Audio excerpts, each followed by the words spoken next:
Hey guys, welcome back to this channel. In this video, I'll be showing you guys how you can add this page flip video transition on CapCut PC. So obviously you will need more than one video to do this. Go to video transition and then I think it's flip page or something. I actually don't know which one it is. There's a lot of... Which one is it? Page. Oh, it's called page turning. And you're just going to select it and you're going to add it to your video. Like so. You can also adjust like how fast you want the transition to be.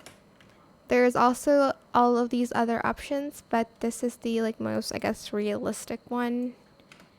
But that is it for this video. I hope it was helpful for you guys. Don't forget to like, comment, share, and also subscribe to this channel if you haven't done that already.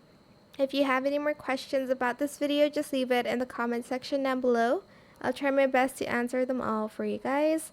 And if you found this video helpful, please click the thanks button as well. That is it. Thank you so much for watching. Bye.